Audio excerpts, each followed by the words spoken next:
Call this city council meeting to order. Now have a moment of silent prayer. Please stand for the pledge. I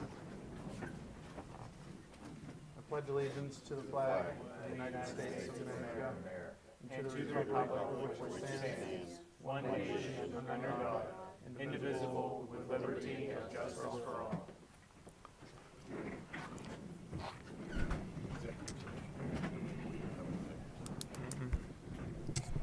Would you call the roll, please? Councilman Beatty? Here.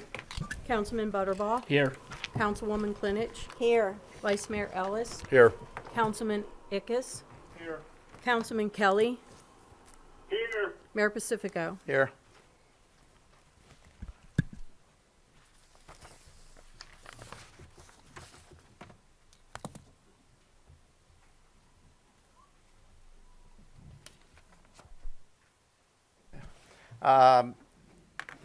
When was that? Hold on, bear with me 1 second here. On the 26th, we had an executive session to discuss real estate, personnel, and potential litigation. With that, we'll open the floor for public comment. If anybody would like to address council, please come to the podium, state your name and address for the record, and please keep your comments to under 3 minutes. Floor is open. Okay, I guess I don't have to fight anybody, it's me. I'm here, Mary Ann Sinisi from Families United for Change, because of last month's meeting on the ordinance that you're trying to do for the recovery homes and whatnot. Anybody that knows me knows I'm going to say what I think, but last time I thought I better not say what I thought, because some of the comments that were made were pretty appalling by referencing those people. I thought was pretty disgusting. I'm a mother that lost. I watched my son suffer for many years and follow through a failed system. I've had a couple discussions with Matt over this. Matt knows me well. I applaud him for being the only one that didn't vote it through, because everybody's looking at this as bringing those people in here. A lot of our relatives and loved ones leave this area to go somewhere else because it's the only way they can survive. So I don't know why we would be so cruel to talk about them in such a manner when we have people coming here that can only survive by leaving their hometowns. And as far as any kind of ordinance, when you're saying about having the buildings close together, one person in mind that I can think of is Pastor John Gray, who has his own way of healing and dealing with people in recovery. It might not be for everybody, but part of his is very deep rooted in the 12-step program, which means those community members help each other and lift each other up. So his properties are very close together. And so I don't understand why the council would decide that it's not a good idea for them to be close to each other. Another was the parking issue, which I understand parking is rough anywhere in the city, but you're targeting a certain clientele of people that are in a place. You don't do it with any of the bars, and I could name several of them that don't have off-street parking in this town. If you had somebody that wanted to move to this town and open up a cancer center and had 3 buildings, and people parked on the street, it wouldn't be an issue. It's targeting a certain group of people, and it's discrimination.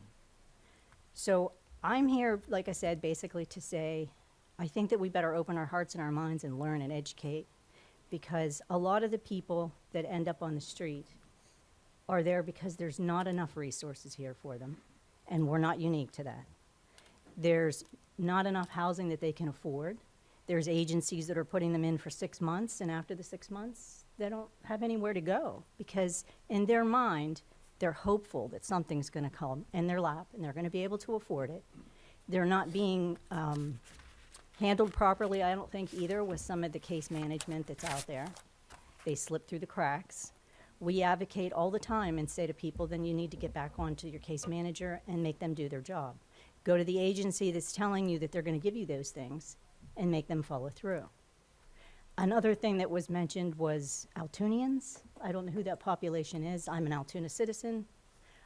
I don't know what these people think, but I think that my heart is open to everybody and anybody that can come to our town take the jobs, which there's very little of, and try to make a life for themselves here.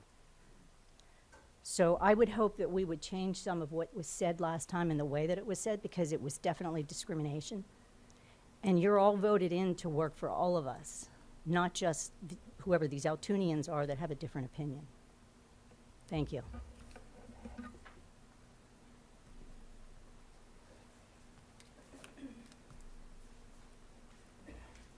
Yeah, my name is Dan Casey, 417 North 12th Avenue. Well, you know, I know your backs are against the wall. I really don't think it's crude. It would have been if Chris had a great article in the paper, a comment, and Bill wrote it real nice. And I know your back's against the wall. Now, Lisa Ham was here last month and everything. And she runs these group homes, consortium, whatever you want to call them. And her hands are going to be tied now, because if they want to put another group home in an area, they can't do it. There's so many feet away. You know, I don't know exactly how many feet it is before they can put it up. But I wish you had a meeting of the minds a little bit deeper. See, and put maybe a grandfather clause in there. See, it's a tough situation, and I realize that it's just what it is.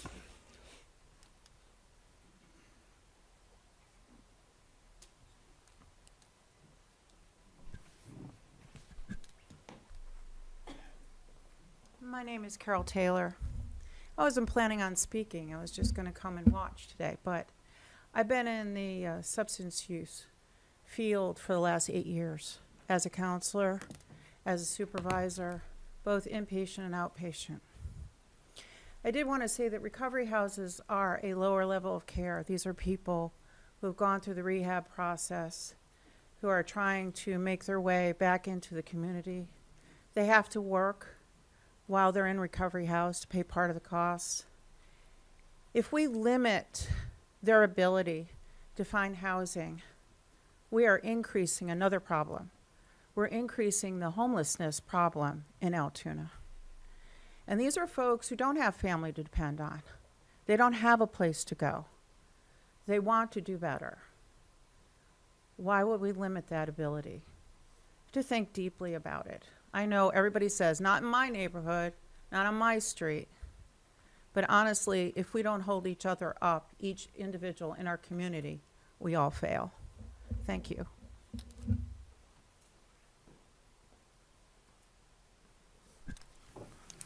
All right, we'll move on to the resolutions. Item A is approving the minutes of the Altoona City Council meeting held Monday, January 12th. There are 4 demolition bids, and they are all for awarding to G&R Excavating of Tyrone, and they're payable from the City of Altoona Altogether Fund, and they're authorizing the city manager to execute all documents and the city clerk to attest to same. And the first one is item B, which is a demo bid for 205 6th Avenue in the amount of $13,900. Item C is for a demo bid for 512 7th Avenue, and it's in the amount of $14,900. Item D is a demo bid for 427 4th Avenue, and it is in the amount of $5,450. And item E is in a demo bid for 325 23rd Avenue, and it is in the amount of $7,425.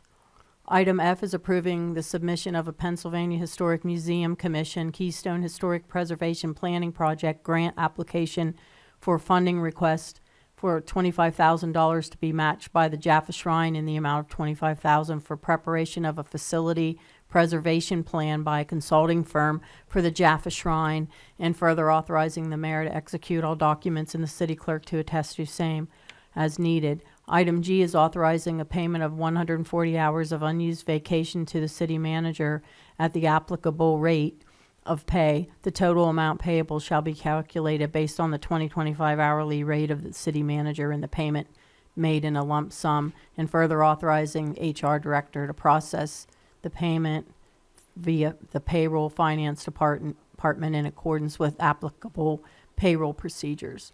Item H is approving a repository bid in the amount of $1,000 submitted by Virtual Flips of Johnstown for property located at 1508 to 1510 13th Alley, and further authorizing the city manager to execute all documents and the city clerk to attest to same. Is there anything that needs to be pulled for separate vote or deleted? Item H, please. H. And Linda, I have a question that can probably be best answered by Chris. The planning grant for the Jaffa, I am an officer there. I do not receive any compensation. There's nothing like the shareholder. There's no remuneration to me. Do I need to abstain on that? Or may I vote on that? No, you don't need to. You're good. Okay, thank you. Okay, so we're going to take the consent vote on all items A through G excluding H. Councilman Beatty, Yes. Councilman Butterbaugh, Yes. Councilwoman Klinich, Yes. Vice Mayor Ellis, Yes. Councilman Ickes, Yes. Councilman Kelly, Yes. Mayor Pacifico. And the consent vote passes 7-0. And on item H, we're approving a repository bid in the amount of $1,000 submitted by Virtual Flips of Johnstown for the 1508 to 10 13th Alley, and further authorizing the city manager to execute the taxing district form. Councilman Beatty, No. Councilman Butterbaugh, No. Councilwoman Klinich, No. Vice Mayor Ellis, No. Councilman Ickes, No. Councilman Kelly, No. Mayor Pacifico. And the vote does not pass 0-7. And we have ordinances for adoption on the agenda tonight. We have the first one, which was introduced by Councilman Butterbaugh, and it is an ordinance of the City of Altoona which eliminates Chapter 700.20-22.1 of the Altoona City Code entitled Off-Street Parking. Is there a motion for adoption? So moved. Second. Second. This ordinance was moved for adoption by Councilman Butterbaugh, and seconded by Councilman Beatty. I'll call the roll for a vote. Councilman Beatty, Yes. Councilman Butterbaugh, Yes. Councilwoman Klinich, Yes. Vice Mayor Ellis, Yes. Councilman Ickes, Yes. Councilman Kelly, Yes. Mayor Pacifico. And the vote passes 7-0. We have a second ordinance which was introduced by Councilman Beatty, and it's an ordinance of the City of Altoona, Blair County, Pennsylvania, amending Chapter 700 Vehicles and Traffic to create a new Article 12, Administration and Enforcement of On-Street Parking Regulations, as well as the enforcement of off-street parking lots owned by the city, to provide enforcement power to the Altoona Parking Authority, to provide severability of provisions, and provide an effective date. Is there a motion for adoption? So moved. Second. Second. I'm sorry, I didn't. That's me. Jesse, okay. This ordinance was moved for adoption by Vice Mayor Ellis and seconded by Councilman Ickes, and I'll call the roll for a vote. Councilman Beatty, Yes. Councilman Butterbaugh, Yes.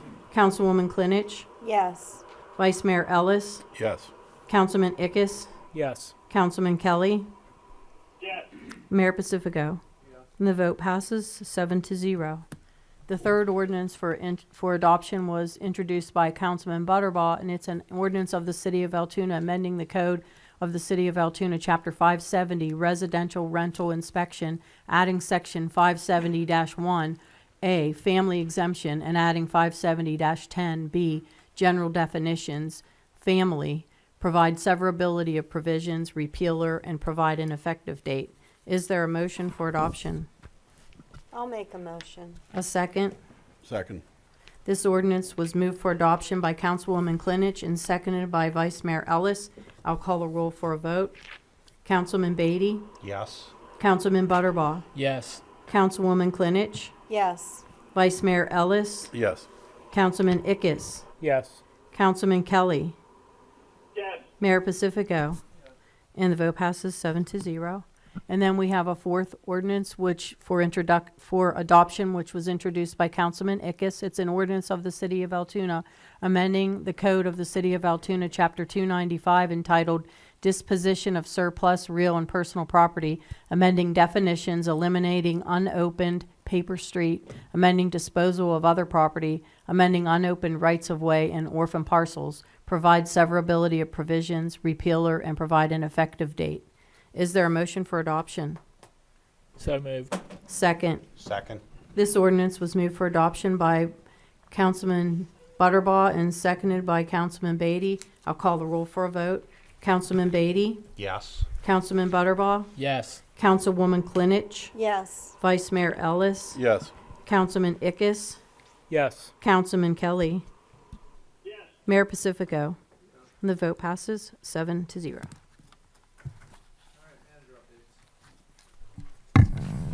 Sir, just two quick updates. I'd like to commend Public Works, specifically the highway yard folks that have done a tremendous job over the last 2 weeks with the amount of snow, keeping the streets open and keeping things safe. And then I'd also like to commend the fire department for making a rescue Saturday in a fire. Chief Ree updated me before the meeting that the gentleman that was rescued is off the ventilator, so that's great news. And they've been extremely busy this past week with fires, so that's all I have. Thank you. Anybody from council have anything? I have nothing. I just like to echo Chris's comments.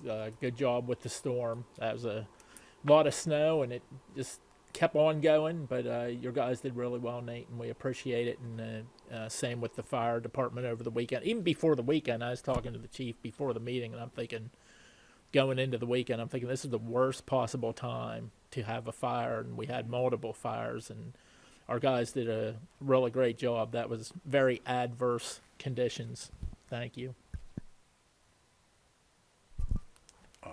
I too want to commend Public Works for dealing with the significant amount of snow that we had.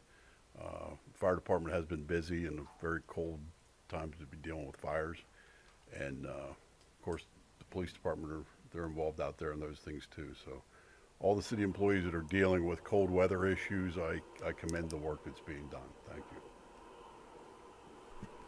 Yeah, I'd like to echo that. You know, we have a water department that works in these type of weather, and we have very narrow streets to plow and very little room to put the snow. So I'm very proud of what the city workforce did.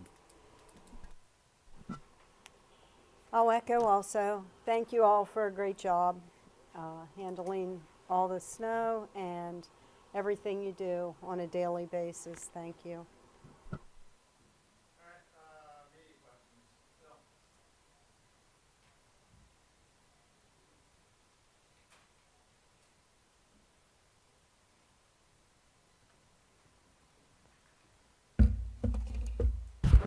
Thank you. Would anybody care to comment on the statements by Mary Ann Sinisi, Carol Taylor, and Dan Casey regarding the recovery homes? Yeah, Bill, I think we're going to be talking about this at the work session coming up at the end of the month to possibly repeal and reintroduce it at a later meeting. Can you say what led to that possibility? Some of the case law that was presented to us after the last month's meeting. By whom? Autumn, whoever provided the case law. Autumn Temple? I believe so, yeah. Okay. Mike, you want to say anything about that? Or? No, we're going to be talking about it at our work. Sorry, we're going to be talking about it at our work session. Okay. Okay. When will the downtown on-street parking enforcement start, Chris? Do you know? Now that the ordinance has been officially adopted, we'll present at the next parking authority meeting and begin that enforcement actions. And I know I asked you this before, and I don't remember what you said, and I don't think I wrote about it, but when will the broader authority that this ordinance gives, or maybe it's a companion ordinance, for enforcement all over the city beyond downtown, when will that start? Is that gonna be like done? Bill, you asked about this last month, and I gave you an answer then. We don't have a date in sight. We just wanted to put the pieces in place now so that the ordinance has the language there, so that when we are ready to go with it, we can move and we don't have to go through the process of doing this all over again and setting up a new ordinance. We don't have a date yet. We just wanted to put it there so it's ready to go. Okay. And then, I didn't catch it, the ordinance number 3, that was that passed unanimously like the others? I believe so. And that, could you explain, that is something that, I might have asked about that before, but the rental inspection ordinance, that has nothing to do with the recovery homes, right? No, sir, that changed the definition of family, so the current ordinance restricted who can occupy a rental property, and this expands the definition. Oh, okay, yeah, I remember that. Okay, that's all I have, thanks. Thank you, Bill.